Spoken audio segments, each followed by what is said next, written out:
ఒకవేళ యాక్సిడెంట్ అనేది పొరపాటున యాక్సిడెంట్ అనేది ఏదైనా ఎవరైనా ఇంటెన్షనల్ గా చేసే కార్యక్రమం కాదు. ఒక గొర్రెల కాపరి 40 సంవత్సరాల వయసులో ఆ గొర్రెల కాపరి ఉంటాడు. వయసు అయింది ఆల్మోస్ట్ ఇంచుమించు. రోడ్డు మీద గొర్రెలు కాసుకుంటా ఉన్న పరిస్థితుల మధ్య బైక్ లో యాక్సిడెంట్, బైక్ మీద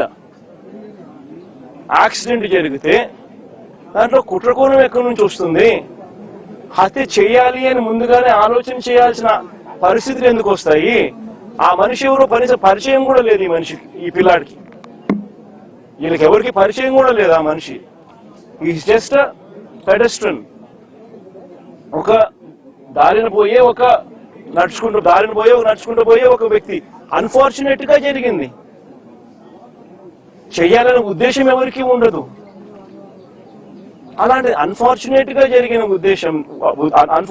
జరిగిన ఒక ఘటన పట్టుకుని ఈ పిల్లల కెరీర్ ను నాశనం చేయాలని చెప్పి ఆలోచన చేయడం ఎంత మటుకు ధర్మం? ఇది కరెక్టేనా?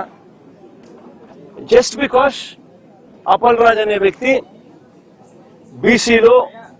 బీసీలలో ఒక మంచి నాయకుడు కాబట్టి, వైసీపీకి సంబంధించిన నాయకుడు కాబట్టి, వైఎస్ఆర్సీపీ పార్టీకి చెందిన వ్యక్తి కాబట్టి ఇది ధర్మమేనా అని అడుగుతా ఉన్నా. నిజంగా ఒక చిన్నపిల్లాడి చేసిన యాక్సిడెంట్ ను ఒక కుట్రగాను హత్యగాను దాన్ని చిత్రీకరించి మొత్తం అప్పల్ రాజ్ కుటుంబాన్ని దీంట్లో ఇరికిచ్చే కార్యక్రమం ఎంత మటుకు ధర్మం అనేది అందరూ కూడా ఆలోచన చేయాలి. అసలు ఆశ్చర్యకరమైన విషయం ఏమిటి అని అంటే, ఎల్లో మీడియాలో ఒక కట్టుకథ రాయిస్తారు. దానికి యాంగిల్స్, వక్రీకరణ, ట్విస్టింగ్, మసాలాలు అన్ని కలిపి తర్వాత టీడీపీ సోషల్ మీడియా దాన్ని అందుకుంటుంది. ఆ అందుకున్న దాన్ని చివరకు పోలీసులు దాన్నే కేసుగా మార్చేస్తారు. నిజంగా రాష్ట్రంలో జరుగుతా ఉన్న మాఫియా సామ్రాజ్యం ఇదే. ఇది ఓ ఈనాడు, ఒక ఆంధ్రజ్యోతి, ఓ టీవీ5, ఓ చంద్రబాబు, ఓ లోకేష్, వీళ్ళకి సంబంధించిన గవర్నమెంట్, వీళ్ళకి సంబంధించిన పోలీసులు. ఇది ఒక మాఫియా సామ్రాజ్యం.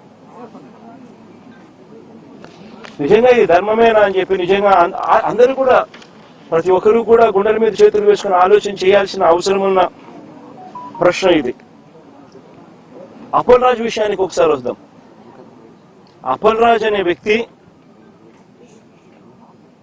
10వ తరగతిలో he was state first rank. Appal Raj అనే వ్యక్తి వీళ్ళ నాన్న 10th క్లాస్లో స్టేట్ ఫస్ట్.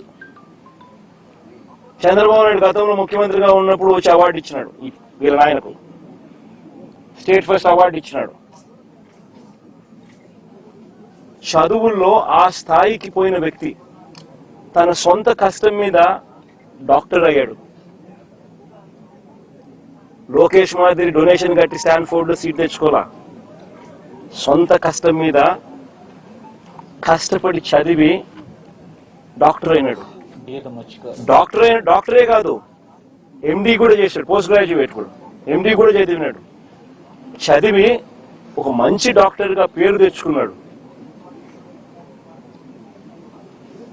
తర్వాత నేను వైఎస్ఆర్సీపీ తరఫున టికెట్ ఇస్తే ప్రజల ఆశీర్వాదాలతో ఎమ్మెల్యేగా అయ్యాడు. దాని తర్వాత మన పార్టీలో మంత్రిగా కూడా పనిచేశాడు. అంటే ఒక బీసీ నాయకుడు, ఒక అతి సామాన్యమైన కుటుంబం నుంచి వచ్చి కష్టపడి చదివి మంచి డాక్టర్గా పేరు తెచ్చుకొని ఒక ఎమ్మెల్యే అయి, ఒక మంత్రి అయి, ఒక బీసీ నాయకుడిగా తాను ఎదిగితే అలాంటి మనిషిని ఫినిష్ చేయడం కోసం, క్యారెక్టర్ అసాసినేట్ చేయడం కోసం ఒక తప్పుడు కేసును, ఒక యాక్సిడెంట్ ను ఒక కుట్రగాను, ఒక హత్యగాను దాన్ని వక్రీకరించి మలచి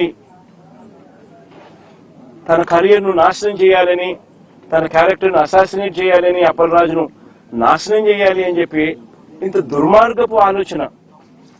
ఆ దుర్మార్గపు ఆలోచన చేసే దాంట్లో కూడా కనీసం ఈ 18 ఏళ్ల పిల్లాడు, ఈ పిల్లోడి జీవితం నాశనం అవుతుందని కూడా కనీసం చంద్రబాబు నాయుడు ఆలోచన చేయడం లేదంటే నిజంగా అడుగుతా ఉన్నా. 80 ఏళ్ల వయసు వస్తా ఉంది చంద్రబాబు నాయుడు. మనిషి అన్నం తింటున్నాడా, గడ్డి తింటున్నాడా అని అడుగుతా ఉన్నా.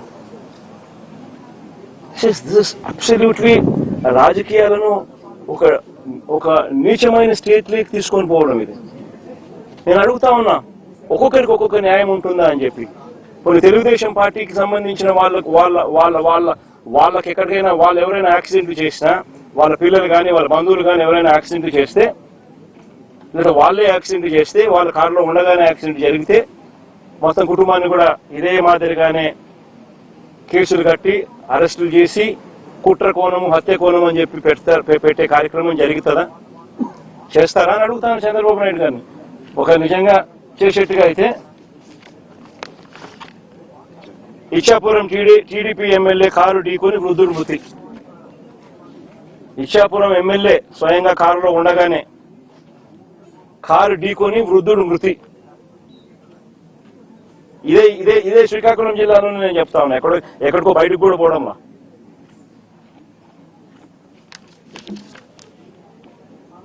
(31/12/2024). ఇంకో కేసు కూడా ఏదో ఉంది కదా, పాతపట్నం ఎమ్మెల్యే మామిడి గోవింద్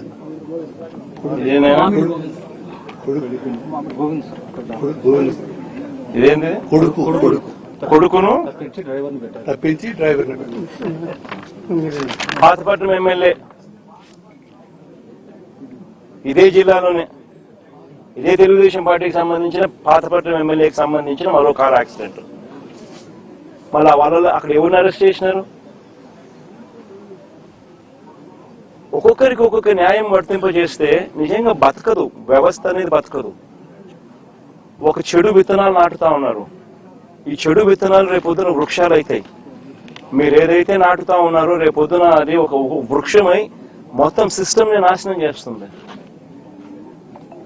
అబ్సల్యూట్ గా అన్పార్డనబుల్, క్షమించరాని తప్పు ఇది.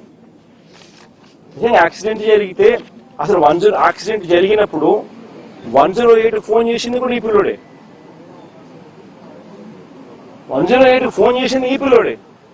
మరి నిజంగా చెడు ఉద్దేశం ఉంటే ఈ పిల్లోడు ఎందుకు 108 ఫోన్ చేస్తాడు? 108కు ఈ పిల్లోడు ఫోన్ చేయడమే కాదు, సిపిఆర్ కూడా, అంటే వాళ్ళ నాన్న డాక్టర్ కాబట్టి ఈ పిల్లోడు కూడా చూసి సిపిఆర్ చేస్తే, అంటే చెస్ట్ సిపిఆర్ అంటే ఫుల్ చెస్ట్ హార్ట్ పంప్ చేసే సిపిఆర్ది వాళ్ళ ఆయన చేయడం చూసి ఆరాటపడి ఆ మనిషిని బ్రతికించారని చెప్పి సిపిఆర్ కూడా చేసినాడు అందరి ముందర. జరిగేదంతా అందరి ముందర జరుగుతున్న విషయాలే. అంటే ఆ మనిషిని కాపాడడం కోసం తాపత్రయపడ్డాడు. 108 ఫోన్ చేసినాడు. మన పోలీసులకు ఆ తర్వాత ఇన్ఫార్మ్ చేసింది కూడా ఈయన ఆయనే. మరి ఎవరైనా కూడా దాన్ని కప్పాలనో ఇంకొకటి చేయాలని ఎవరు తాపత్రయపడాల. ఒక అన్ఫార్చునేట్ ఇన్సిడెంట్ జరిగింది. ఒక అన్ఫార్చునేట్ ఇన్సిడెంట్ లో అందరూ కూడా కాపాడే ప్రయత్నమే చేస్తున్నారు తప్పనిచ్చి, దానికి బాధపడుతున్నారు తప్పనిచ్చి అయితే ఎవరు కూడా వాళ్ళ తప్పు లేదు. పాపం చేయగలిగింది ఏముంది? దాన్ని రాజకీయం చేయడం కోసం అని చెప్పి ఎంత దారుణంగా వీళ్ళు బిహేవ్ చేస్తా ఉన్నారు అని అంటే నిజంగా ఆశ్చర్యంగా అనిపిస్తుంది నాకైతే. ఇదే చంద్రబాబు నాయుడు గారు, నేను అడుగుతా ఉన్నా, ఈయన చేసింది ఏంది? యాక్సిడెంట్ లో మరణించిన ఆ వ్యక్తి, యాక్సిడెంట్ లో గొర్రెలు కాపరి మరణిస్తే దాన్ని రాజకీయం చేసేందుకు చంద్రబాబు నాయుడు ఏం చేసినాడు? పాఠశాలదని యాదవ్ మంత్రిని పంపిస్తాడు. ఇక్కడ పాఠశాలదని ఒక యాదవ్ మంత్రి ఇక్కడికి వచ్చి ఈడ ర్యాలీలు చేయిస్తాడు, కులాల మధ్య చిచ్చు పెట్టేదానికి. ధర్మమేనా ఇది? అంటే ఏ పక్కైనా మత్స్యకారుడే కదా, అంటే ఇల్లు కొట్టుకొని సావని అయినా. అంటే ఏం తప్పు చేసినాడు పిల్లోడు? ఒక యాక్సిడెంట్ జరిగింది, పొరపాటున జరిగింది. జరిగిన దానికి నిజంగా మనసున్నోళ్ళు ఎవరైనా ఉంటే వాళ్ళతో ఇద్దరితో కూర్చోబెట్టుకొని పొరపాటు జరిగిందమ్మా, కాంపెన్సేషన్ ఇంతకన్నా ఇంత ఎక్కువ ఇస్తామమ్మా, నీ కుటుంబాన్ని పూర్తిగా మేమే అన్ని రకాలుగా చూసుకుంటామమ్మా అని చెప్పి వీళ్ళతో భరోసా ఇప్పించాలి. నిజంగా అప్పలరాజు కూడా ఆ పని కూడా చేయడానికి కూడా ముందు కూడా పోయినాడు పాపం, మంచి ఉద్దేశంతో మంచి మనసుతోనే. ఇప్పుడు వీళ్ళు ఏం చేస్తా ఉన్నారు? దీన్ని రాజకీయం చేసి చెడగొట్టి వాళ్ళకి జరిగే మంచి కూడా జరగకోకుండా రాజకీయంగా ఒక యాదవ్ మంత్రిని ఇంటికి పంపించి ఒక యాదవ్ను అప్పలరాజు అంటే ఓ మత్స్యకారుడు ఈ పిల్లోడు 18 ఏళ్ళ పిల్లోడు కుట్ర చేసినాడంట, హత్య చేసినాడంట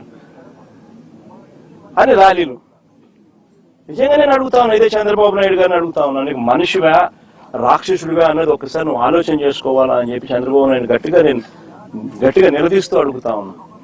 ఎందుకంటే ఒక మనిషి అనేవానికి మనసు ఉండాలి. This is beyond repair. అంటే ఒక ఏ ఇన్సిడెంట్ అయినా కానీ వదలకూడదు, దాన్ని ట్విస్ట్ చేయాలా, వక్రీకరించాలా, ఎవరినైనా నాశనం చేయాలా, నీ రాజకీయ అవసరాల కోసమైనా ఆలోచన చేయడం దుర్మార్గం అనిపించడం లేదా మీకు?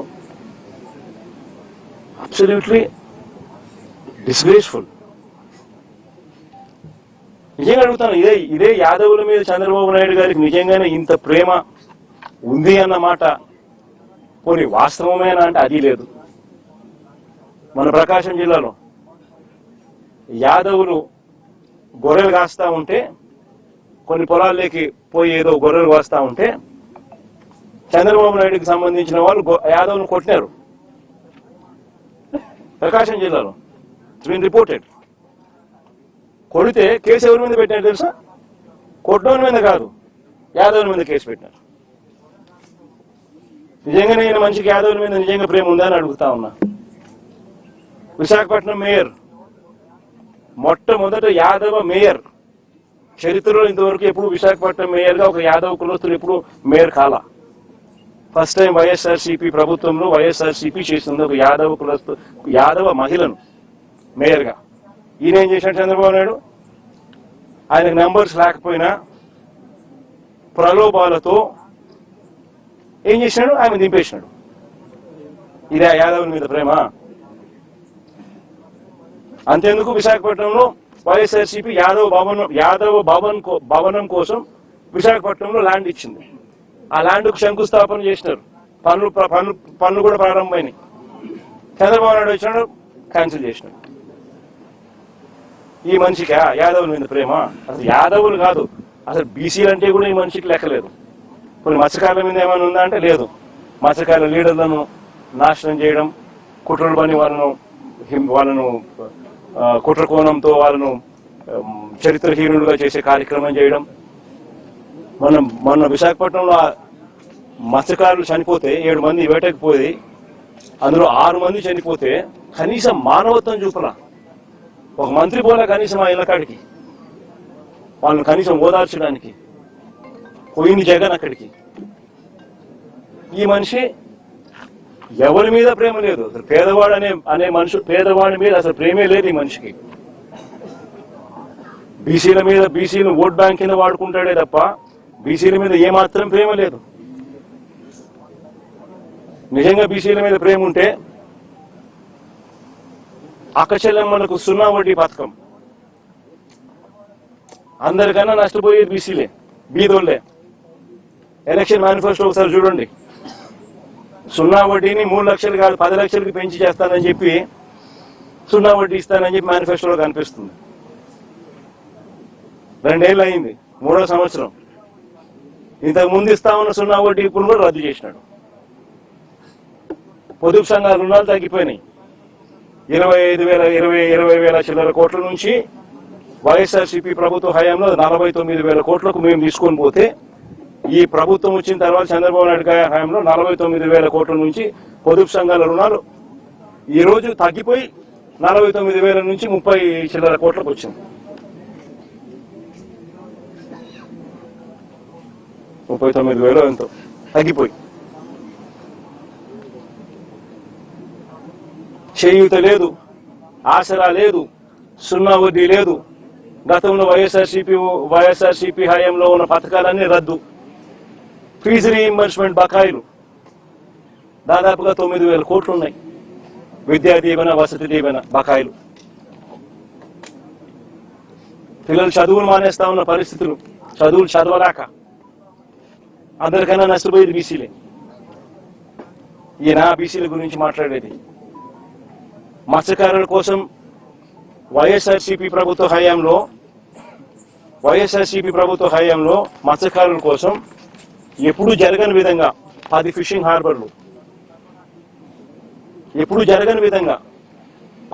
హార్బర్లు, 4 కోట్లు మన హయాంలో 6 ఫిష్ ల్యాండింగ్ సెంటర్లు మనం ప్లాన్ చేస్తే కట్టడం మొదలెడితే ఈ మనిషి వచ్చిన తర్వాత ఏం చేస్తా ఉన్నాడు?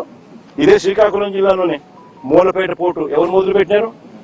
ఇదే శ్రీకాకుళం జిల్లాలోనే బోడబెట్లపాలెం, మంచినీళ్ళపేట ఫిషింగ్ హార్బర్లు ఎవరు తీసుకొచ్చారు? వైఎస్ఆర్సీపీ ప్రభుత్వం. ఈయన ఏం చేస్తా ఉన్నాడు?